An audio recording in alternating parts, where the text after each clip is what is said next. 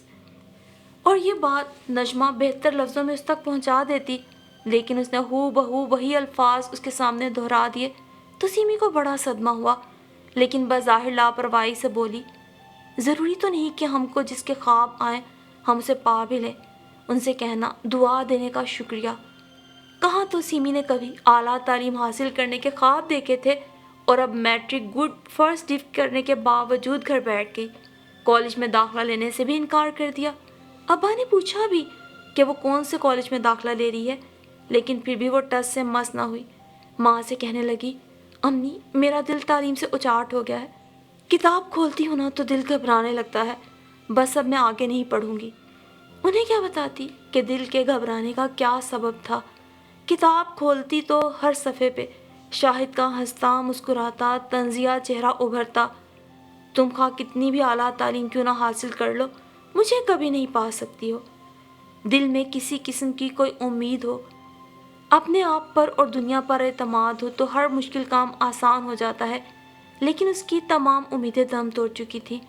کم سنی کی پسند جو بہت جلد محبت اور پھر عشق کا روپ دھار چکی تھی، اس نے اس کی دنیا کو تہو بالا کر کے رکھ دیا تھا۔ اب جیسے سب کچھ ختم ہو گیا تھا، ہر خواہش نے دم توڑ دیا تھا۔ بے تاثر چہرہ اور سپاٹ آنکھیں لیے وہ جیسے اپنے آپ سے بھی بے خبر تھی، منہ دھونے کا بھی ہوش تھا نہ کپڑے بدلنے کا۔ سمجھدار پڑھی لکھی یا پھر کسی خوشحال گھرانے کی ماں ہوتی تو اس کی توجہ کبھی نہ کبھی بیٹی پر مبذول ہو ہی جاتی، لیکن اس کی امی کا تعلق بھی ایسے گھرانے ہی سے تھا جہاں بیٹی توجہ کا مرکز نہیں بلکہ قربانی کی بکری ہوا کرتی ہے۔ ان کا تمام تر دھیان بس اس بات کی طرف رہتا تھا کہ ابا دفتر جانے والے ہیں، ان کا ہر کام ہو جائے۔ وہ چلے جاتے تو ان کی تکرار اس بات پہ رہتی کہ ابا آنے والے ہیں، ہر کام ہو جائے۔ وہ آ جاتے تو گھر میں موت کا سناٹا چھا جاتا۔ بچے بیوی ہر دم دہشت زدہ اور خوف زدہ سے پھرتے، ہر کوئی یوں ہی خوف زدہ رہتا کہ اب نہ جانے کیا ہو جائے، ابا کو کسی بات پہ غصہ نہ آ جائے، وہ کپڑے دھونے والا ڈنڈا اٹھا کر مار کٹائی نہ شروع کر دیں۔ غصے میں تو ویسے بھی کچھ ہوش نہ رہتا، عامر کو مارتے مارتے ارشد کو بھی پیٹ ڈالتے۔ منحوس الو نے بھی بھائی کو منع نہ کیا، وہ چلچلاتی دھوپ میں باہر کھیلنے کیوں گیا؟ وہ خاموشی سے پٹتا رہتا تو ان کی نظر سمینہ پہ پڑ جاتی، اسے چھوڑ کے اسے ڈنڈے لگا دیتے۔ اسی لیے ابا کو غصہ آتا تو سب ادھر ادھر چھپ جاتے، کوئی باتھ روم میں بھاگ جاتا تو کوئی ان سے نظر بچا کے پلنگ یا میز کے نیچے چھپ کے بیٹھ جاتا۔ بچوں کو مار پیٹ کے تھک جاتے تو بقیہ نزلہ بیوی پہ گرتا، سارا قصور تمہارا ہی ہے، تمہاری وجہ سے ہی گھر کا ماحول خراب ہوا ہے، نہ جانے کیسی تربیت اولاد کو دی ہے کہ سب کے سب ناخلف اور بدتمیز ہیں۔ موٹی موٹی گالیاں سب کو دیا کرتے۔ سیمی کو گالیاں سن کر بڑی کراہیت آتی تھی، اس کا دل چاہتا کہ کہہ دے گھر کا ماحول خراب کرنے کی ذمہ دار صرف اور صرف آپ ہیں، آپ ہی کی وجہ سے گھر کا ماحول خراب ہوا ہے، آپ جو ہمیشہ اپنے چہرے پہ یہ چشمہ لگائے رہتے ہیں، اس کے شیشوں میں آپ کو حسب خواہش منظر نظر آتے ہیں، ورنہ در حقیقت سب ہمدردی اور محبت کے مستحق ہیں، سیدھے سادے ہیں۔ آپ نے تو سالن سے بھرے پیالے اور گھی سے چپڑی روٹیاں کھانے کے بعد کبھی یہ بھی معلوم کرنے کی زحمت گوارا نہیں کی کہ بیوی بچوں نے کھانا کھایا بھی ہے یا نہیں، ان کے لیے سالن بچا بھی ہے یا وہ لہسن کی چٹنی سے روٹی کھا رہے ہیں۔ بچوں کو نہ کافی غذا اور نہ کافی لباس دیکھ کر ابا خوش تھے۔ گھر کے خرچ کے لیے قلیل سی رقم محض کچھ روپے بیوی کو دے دیا کرتے، جن سے روز گھر کا سامان آ جایا کرتا۔ ان کی تنخواہ اچھی خاصی تھی، اس تنخواہ سے اچھا کھایا پیا جا سکتا تھا، لیکن بیٹیوں کے جہیز کے خیال سے وہ کثیر رقم جمع کیا کرتے تھے۔ حالانکہ سیما سے بڑی دونوں بہنوں کی شادیاں چندے کی وجہ سے انجام پائی تھیں، کچھ تو واقعی ان کی مالی حیثیت کم تھی، دوسرے ابا کے خرچے کے پیسے کم دینے کی وجہ سے وہ اور زیادہ غریب اور مسکین لگتے تھے۔ دوسرے قدرے خوشحال اور اچھے رشتہ داروں میں وہ یوں بھی الگ ہی لگا کرتے تھے۔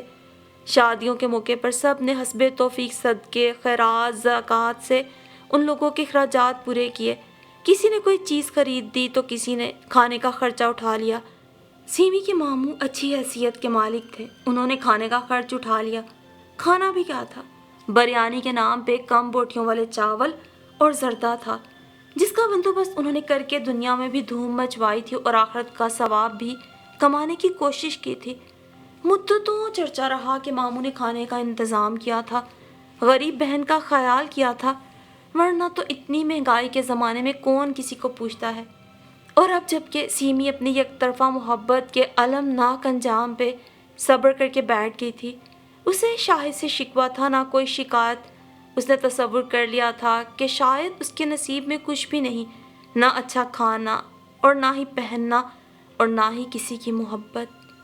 پھر اس کے لیے منور کا رشتہ آیا۔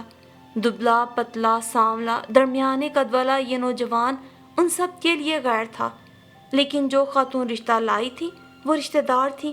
انہوں نے لڑکے کے چال چلن اور دیگر باتوں کی ذمہ داری لی تھی۔ منور یوں تو کسی محکمے میں کلرک تھا، لیکن اوپر کی آمدنی تنخواہ سے دگنی تھی۔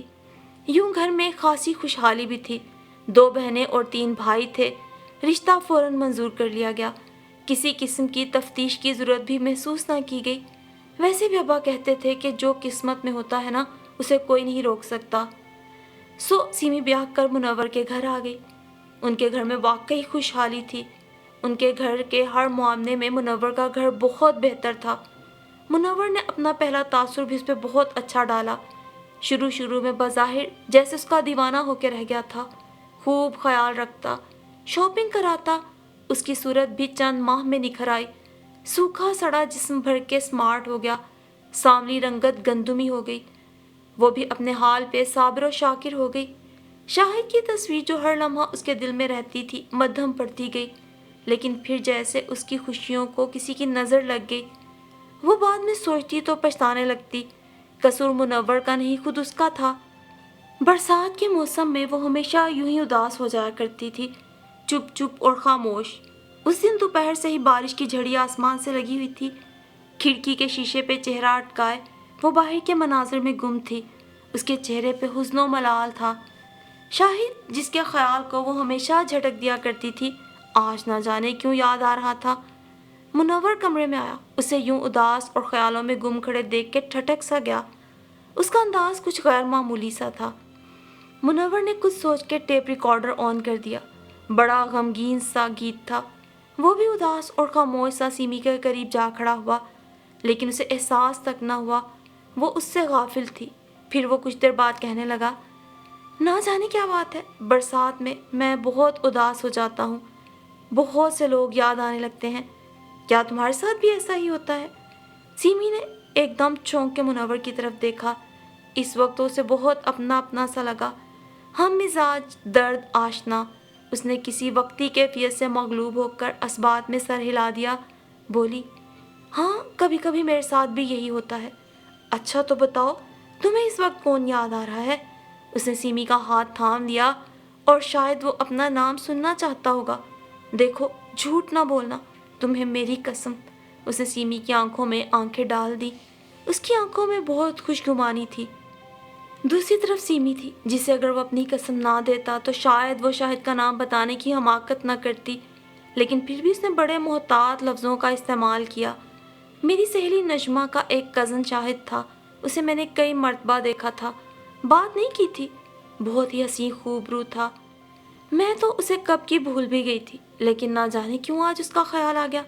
منور کے چہرے کا رنگ بدل گیا، چہرے پہ تناؤ سا آ گیا، ماتھے پر بل پڑ گئے، اور وہ اس کے پاس سے ہٹ کر مسحری پہ لیٹ گیا۔ نظریں بہت دور کسی غیر مرئی نقطے پہ مبذول کر دیں۔ وہ ڈر گئی، قریب بیٹھ کے کہنے لگی، میں قسم کھاتی ہوں منور، میں نے آج تک اس سے بات نہیں کی۔ بات نہیں کی تو کیا ہوا، دل میں اس کی چاہت تو چھپائے رہی۔ میں تو تمہیں بہت معصوم اور سیدھی سادی سمجھتا تھا، سوچتا تھا تمہارے دل میں فقط میرا ہی نام اور میرا ہی چہرہ نقش ہوگا، مگر تم تو بڑی گھنی نکلی۔ وہ حسین تھا، خوبرو تھا، ظاہر ہے اس کا جو مقام تمہارے دل میں ہوگا وہ میرا کہاں، اسی لیے تو ابھی تک ہمارے درمیان اجنبیت کی دیواریں قائم ہیں۔ تم نے مجھے کبھی اپنا سمجھا ہی نہیں۔ اس نے کروٹ بدل کے منہ پھیر لیا۔ سیمی کی آنکھوں میں آنسو آ گئے۔ اچانک اسے کیا ہو گیا تھا؟ اس کا رویہ سیمی کے لیے غیر متوقع تھا۔ کچھ دیر پہلے وہ بڑا ہمدرد بن رہا تھا، لیکن اب کٹھور اور بے درد۔ اس نے اس کا یہ انداز پہلی مرتبہ دیکھا تھا۔ اس کی آنکھوں میں اجنبیت کی پرچھائیاں اور چہرے پہ بیگانگی تھی۔ وہ اپنے وعدے، قسمیں اور محبت بھرے جملے سب بھول گیا تھا۔ پھر اس کا رویہ آہستہ آہستہ اتنا تبدیل ہو گیا کہ سیمی کے دل کی دنیا تہو بالا ہو کے رہ گئی۔ فون کی گھنٹی بجتی، سیمی اٹھانا چاہتی تو وہ دوڑ کر خود اٹھا لیتا۔ تم فون نہ اٹھایا کرو، اس کے لیے پابندی عائد کر دی گئی۔ شاہد کا فون نہ ہو، اس کی غیر موجودگی میں بھی اب وہ ریسیور نہ اٹھاتی، نند یا کوئی ڈیور ہی اٹھا لیتا۔ پہلے اکثر وہ اسے گھمانے پھرانے لے جاتا تھا، یوں ہی دوپٹے میں نارمل انداز سے، لیکن اب اس کے لیے برقع لے آیا تھا۔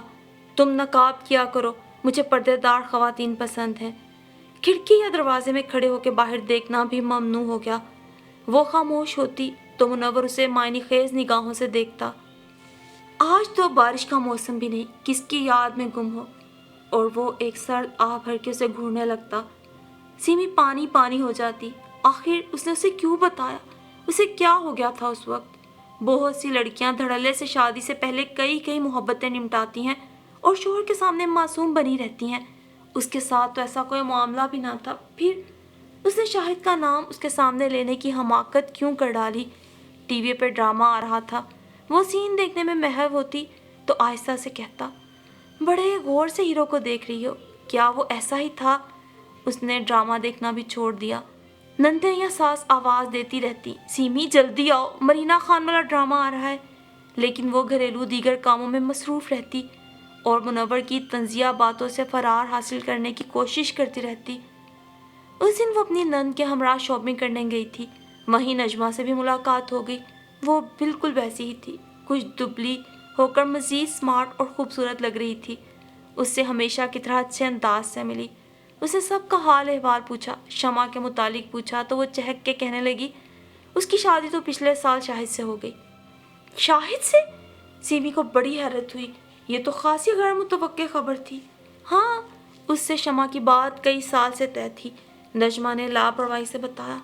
لیکن تم نے کبھی بتایا نہیں، اس نے شکوہ کیا تو وہ اس کی بات ٹال گئی، مسکرا کے بولی، تم سناؤ کیسی ہو؟ وہ کیسے ہیں؟ کسی دن ہمارے گھر بھی آؤ نا۔ ہاں آؤں گی، وہ بظاہر خوش دلی سے بولی۔ اسے کیا کہتی، وہ تو اس کا آنا جانا ہی پسند نہیں کرتے، کہیں بہت ضروری جانا ہوتا ہے تو جانے دیتے ہیں۔ اور پھر نجمہ سے دوسری ملاقات شمع کے چہلم کے موقع پر ہوئی۔ اس کی بہن نے ہی فون پہ اسے بتایا تھا کہ اس کی سہیلی نجمہ کی چھوٹی بہن شمع ڈیلیوری کے موقع پہ انتقال کر گئی۔ وہ امی کے ہاں گئی تو منور کو بتائے بغیر اپنی بہن کے ساتھ نجمہ کے گھر بھی گئی۔ سب بہت افسردہ تھے، نجمہ بھی اس سے لپٹ کے خوب روئی، کہنے لگی، میری بہن نے ابھی خوشیاں دیکھی بھی نہ تھی کہ اس کی زندگی کو نظر لگ گئی، وہ ہمیں چھوڑ کے چلی گئی۔ بہن کو یاد کر کے وہ خوب رو رہی تھی۔ اس کی امی کی گود میں شمع کی ننھی سی گلابی نومولود بچی لپٹی ہوئی تھی۔ وہ اسے پیار کرتے ہوئے کہہ رہی تھی، میں چاہتی تھی نجمہ کی شادی پہلے ہو جائے، لیکن اس کا کوئی مناسب رشتہ نہ آیا۔ دوسری طرف شاہد جلدی کا شور مچا رہا تھا، روزانہ فون کرتا، خود بھی چلا آتا۔ میں نے سوچا چلو نجمہ نہ صحیح شمع کی شادی ہی کر دوں۔ مجھے اگر علم ہوتا کہ میری بچی ہم سب کو یوں چھوڑ جائے گی تو میں کبھی بھی اس کی شادی میں جلدی نہ کرتی۔ سیمی نے سب کو تسلی دی۔ یوں تو اسے بھی افسوس تھا، لیکن ایک عجیب سا اطمینان بھی محسوس ہو رہا تھا۔ جاتے وقت وہ رہ نہ سکی، نجمہ سے چپکے سے کہنے لگی، شاہد سے کہہ دینا، مجھ سے تو وہ اس لیے شادی کرنا نہیں چاہتا تھا کہ میں سوکھی سڑی تھی، لیکن دیکھ لو میں ویسی ہی ہوں۔ اس کی صحت مند خوبصورت بیوی اسے یوں چھوڑ کے چلی گئی۔ اس کا لہجہ شاید طنزیہ اور جتانے والا تھا۔ نجمہ کو اس کی بات سن کر غصہ تو آیا، لیکن بات بڑھانے کا موقع نہ تھا، سو خاموش رہی۔ پھر چند ماہ بعد نجمہ کی شادی بڑی سادگی کے ساتھ شاہد کے ساتھ ہو گئی۔ وہ شمع کی بڑی بہن تھی تو کیا ہوا، شاہد سے تو چھوٹی ہی تھی، خواہ چند ماہ ہی صحیح۔ اور پھر اگر بچی کا مسئلہ نہ ہوتا تو اس کی شادی کہیں بھی ہو سکتی تھی، لیکن بچی کی موجودگی میں نجمہ سے شادی ہی بہتر تھی۔ جو پیار وہ اپنی بھانجی کو دے سکتی تھی کوئی اور نہیں۔ سب کا تو یہی خیال تھا، لیکن سچائی اس کے برعکس تھی۔ اس وقت تک سب صحیح رہا جب تک نجمہ کے اپنے بچے نہ ہوئے۔ اپنے بچوں کو دیکھ کر اس کی دلی والہانہ محبت خود بخود ان کے لیے امڑ آتی، جبکہ شمع کی بچی کے لیے اس کے دل میں اب ویسی محبت نہ رہی۔ اسے اپنی بھانجی سے کوئی دلچسپی بھی نہیں تھی۔ شمع کی بیٹی کا نام راضیہ تھا۔ راضیہ نے شعور کی کچھ منزلیں طے کی تو اسے علم ہوا کہ اس کی سگی ماں کا انتقال ہو چکا ہے۔ عزیز رشتہ دار بھی اسے دیکھ کر اس سے مل کر ایک رحم بھری آہ بھرتے، ارے یہ شمع کی بچی ہے، بیچاری پیدا ہوئی ہی تھی کہ ماں چل بسی، بالکل شمع کی شکل ہے۔ خالہ نے پالا، اس کو بار بار یہی الفاظ سننے کو ملتے، سگی خالہ نے پالا، لیکن بہرحال تھی تو وہ بھی سوتیلی ماں ہی نہ چاہتے ہوئے بھی غیر محسوس طریقے سے سوتیلا پن روا رکھا۔ لباس پہنایا تو سستا اور معمولی گھر کا سلا ہوا۔ اپنے بچے ریڈی میڈ اور بڑی دکانوں سے خریدے گئے لباس پہنتے تھے۔ کھانا کھلاتی تو اپنے بچوں کا چھوڑا ہوا۔ اسکول میں داخل کرایا تب بھی فرق رکھا، اپنے بچوں کو اچھے پرائیویٹ اسکولوں میں اور اسے نزدیکی گورنمنٹ اسکول میں داخل کروا دیا۔ اس پر پیسہ خرچ ہوتا تو ہمیشہ ضیاع کا احساس ہوتا۔ گھومنے پھرنے کہیں جانا ہوتا تو گھر اکیلا ہو جانے کے خیال سے ہمیشہ راضیہ کو گھر میں ہی رکھا جاتا۔ بچپن ہی سے وہ احساس تنہائی کا شکار ہو گئی، اپنے خیالوں اور خوابوں کی دنیا بسا لی۔ باپ حسب سابق اپنی اولاد سے غافل تھا۔ اس کا خیال میں نجمہ تمام ذمہ داریاں بحسن و خوبی نبھا رہی تھی۔ نانی کو کبھی کبھار شمع کی بیٹی پہ ترس آتا تو وہ نجمہ سے کہتی، لیکن وہ ان کی بات ٹال جاتی۔ وقت گزرتا رہا، وہ جوان تھی، ایک اچھی جگہ رشتہ طے ہو گیا۔ اس کے برے دن شاید کٹ چکے تھے، وہ مستقبل کے سہانے خواب دیکھنے لگی۔ اور دوسری طرف منور تھا، جسے علم بھی نہ تھا کہ اس نے اپنے بیٹے عمران کی بات جہاں طے کی ہے ان لوگوں سے سیمی کا کسی قسم کا تعلق ہے۔ ان دنوں انہیں عمران کے لیے لڑکی کی تلاش تھی۔ ان کے ایک عزیز نے بتایا تھا راضیہ بہت اچھی اور نیک لڑکی ہے، گھریلو کام کاج میں ماہر ہے۔ انہیں بھی ایسی ہی لڑکی کی تلاش تھی۔ انہوں نے بغیر دیکھے ان عزیز سے اس کے لیے ہاں کہہ دی، وہ عمران کے لیے بات کر لیں۔ گزشتہ سال منور کی والدہ کا انتقال ہو چکا تھا، بہنیں اب اپنے اپنے گھر میں تھیں، وہ بھی اپنے بنائے نئے گھر میں منتقل ہو چکا تھا۔ رسمی خانہ پوری کے لیے وہ سیمی کو بھی لڑکی دیکھنے کے لیے اپنے ساتھ لے گیا۔ وہ تو مردانے ڈرائنگ روم میں بیٹھ گئے، سیمی اندر چلی گئی۔ اندر جا کر نجمہ کو دیکھ کے حیران رہ گئی، لیکن نجمہ نے کسی قسم کی گرم جوشی کا مظاہرہ نہ کیا۔ وہ سیمی کی کہی بات کو اب تک نہ بھولی تھی، اور یہ بات بھی کہ وہ شاہد کو پسند کرتی تھی۔ اپنے گھر میں سیمی کی آمد اسے پسند نہ آئی۔ اس نے راضیہ کو دیکھا تو اسے اچھی لگی، نہ جانے کیوں سیمی کو ایسا محسوس ہوا جیسے وہ بہت مظلوم ہے۔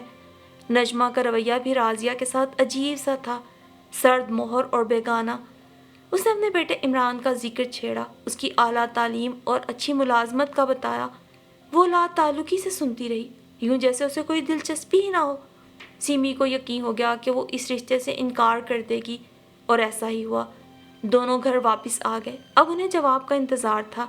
ایک ہفتے بعد ان کے ہاں سے جو جواب ملا وہ غیر متوقع نہ تھا۔ انہوں نے انکار بھجوا دیا اور کہا کہ راضیہ کے 2 اور رشتے بھی آئے ہیں، انہی میں سے ایک قبول کر لیا گیا ہے۔ رشتہ دار ہونے کی وجہ سے انہیں ترجیح دی گئی ہے۔ جو قریبی عزیز یہ رشتہ بتا رہے تھے انہیں اس بات کا افسوس تھا۔ منور کو بھی یہ سن کے غصہ آ گیا۔ آپ نے نقوی صاحب کو سمجھایا نہیں، آپ نے انہیں بتایا نہیں کہ ہمارا بیٹا کتنا اچھا ہے۔ ان صاحب کو بھی اپنی بات رہ جانے کا ملال تھا، بولے یہ شاہد نقوی شروع ہی سے ایسا ہے، جلد باز، چمک دمک سے متاثر ہونے والا۔ جہاں بیٹی کا رشتہ طے کیا ہوگا وہ لوگ اس کی پسند کے ہوں گے۔ کیا نام بتایا آپ نے ان کا؟ شاہد نقوی؟ جی ہاں، ویسے تو زیادہ تر انہیں نقوی ہی کہتے ہیں، لیکن اصل نام شاہد نقوی ہی ہے، انہوں نے بتایا تو منور کو بہت کچھ یاد آ گیا۔ اور پھر وہ ان کے جانے کے بعد تل ملاتے ہوئے سیمی کے پاس آئے۔ انہیں یقین تھا کہ یہ وہی شاہد ہوگا جس کے بارے میں برسات کی ایک شام میں کئی سال پہلے سیمی نے اپنی پسندیدگی کا اعتراف کیا تھا۔